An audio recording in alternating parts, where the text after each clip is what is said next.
Renaissance Renaissance Renaissance ये जैसे emergence of sociology हुआ क्यों? क्योंकि पहले चीज़ें ठीक थी, रोमन एम्पायर के टाइम तक ठीक थी। उसके बाद चीज़ें डिक्लाइन लेवल पे आ गई, चीज़ें सब खराब होने लगी।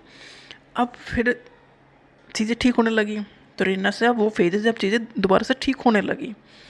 एक टाइम आएगा कि चीज़ें इतनी ज़्यादा हो गई कि हमें पढ़ने के लिए फिर एक नया सोशियोलॉजी एक डिसिप्लिन बनाना पड़ा, क्योंकि फिर इतनी टिपिकल हो गई चीज़ें, इतनी कॉम्प्लेक्स हो गई। तो रेनेसा एक ऐसी फेज है जो डार्क, इससे पहले चीज़ें खराब थी और इसके बाद चीज़ें ठीक हुई। तो रेनेसा एक बीच का टर्म पीरियड है। कहाँ? यूरोप का 14th सेंचुरी से लेकर 17th सेंचुरी तक का टाइम है। इसमें रिवाइवल हुआ रोमन आइडियाज़ का। पहले रोमन एम्पायर ठीक ठाक चल रही थी, भी जब वो डिक्लाइन हो गई, डार्क फेज आ गई, उसके बाद आया रेनेसा। तो रोमन आइडियाज़ का यहाँ पर रिवाइवल हुआ। जो रेनेसा था ये इसने ब्रिज का काम किया डार्क एज और मॉडर्न टाइम्स के बीच में। डार्क एज का मतलब ये है कि कल्चरल लेवल पर डिक्लाइन है, साइंटिफिक लेवल पर डिक्लाइन है, मोरल वैल्यू डिक्लाइन है, मतलब हमारा लाइफ अस्त व्यस्त है। तो वो डार्क एज थी। कहाँ? यूरोप में, इसका रोमन एम्पायर के डिक्लाइन फेज। उसके बाद रेनेसा और फिर आया मॉडर्न टाइम। तो रेनेसा ने एक ब्रिज का काम किया, दोनों को जोड़ने का काम किया, बीच का एक आके बैठ गया ये।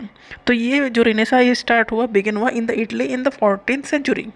14th सेंचुरी में स्टार्ट हुआ। Revival of art, literature and philosophy इस टाइम पीरियड पे हुआ। रीडिस्कवरी हुई किस चीज़ की? साइंटिफिक नॉलेज की। Promotion of individual creativity and rational thinking start हुआ इस टाइम पर।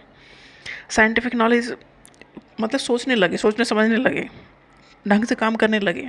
इंडिविजुअल क्रिएटिविटी और रेशनल थिंकिंग पर ध्यान दिया जाने लगा, उन्हें प्रमोट किया जाने लगा। लिटरेचर, आर्ट को थोड़ा प्रमोट किया जाने लगा। ये रिवाइवल होने लगा इस चक्कर में।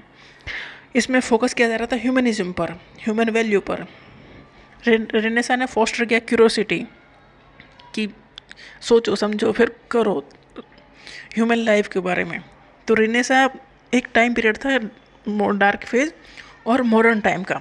तो रेनेसा में हो रहा था कि इंसान सोचना समझना शुरू कर रहा था, साइंटिफिक नॉलेज फैल रही थी, नई नई चीज़ें आ रही थी, लोग क्वेश्चन उठा रहे थे, जो चीज़ें गलत लग रही थी उनका विरोध कर रहे थे। तो एक रैशनल थिंकिंग से लाइफ चलने की कोशिश कर रही थी। फोकस किया जा रहा था ह्यूमनिज्म पर, इंसानों के ऊपर फोकस किया जा रहा था, राजाओं के राज के ऊपर फोकस नहीं था।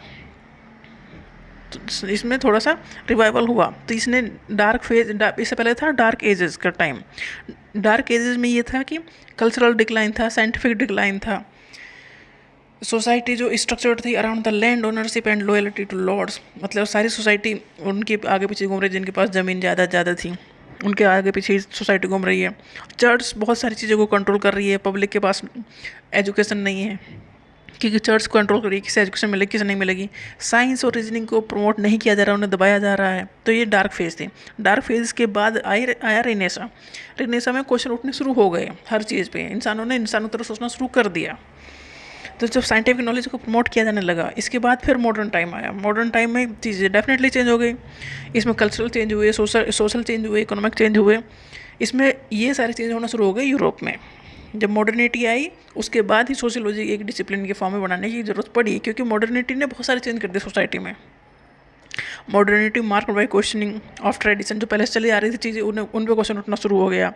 प्रायोरिटाइजेशन ऑफ इंडिविजुअलिज्म, मतलब इंडिविजुअल के ऊपर ध्यान देना शुरू हो गया। फ्रीडम ऑफ आइडियाज़ हो गई, इक्वलिटी हो गई हर एक स्फीयर में, sphere of life. Promotion of scientific and technological progress, मतलब हर फील्ड में एक सोच बढ़ने लगी, आगे चीज़ें होने लगी, क्वेश्चन उठने लगे, उनके आंसर मिलने लगे, और जो चीज़ें नहीं सॉर्ट आउट हो रही थी वो ख़त्म होने लगी। साइंटिफिक और टेक्नोलॉजिकल प्रोग्रेस होने लगी। इसकी वजह से हुआ फिर इंडस्ट्रियलाइजेशन हुआ, क्योंकि मशीन सब आ गई। इंडस्ट्री की वजह से फिर अर्बनाइजेशन हुआ, क्योंकि फिर शहर बन गए। टेक्नोलॉजिकल एडवांसमेंट हुआ, इंडिविजुअलिज्म हुआ, इंसान खुद पे फोकस ज़्यादा करने लगा। तो ये रेनेसा ने एक ब्रिज का काम किया। किसके लिए ब्रिज का काम?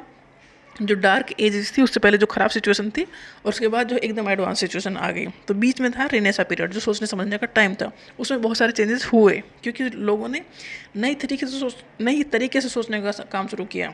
रीजनिंग शुरू हुई, थिंकिंग शुरू हुई, उन्होंने क्वेश्चन पूछना शुरू किया, क्वेश्चन उठाना शुरू किया। बात मानना बस अब ऐसे ही कि राजाओं ने कह दिया तो बात मान ली जाएगी, ये सारी चीज़ें फिर बंद हुई। तो एक बहुत बड़े चेंज का टाइम था रेनेसा का पीरियड।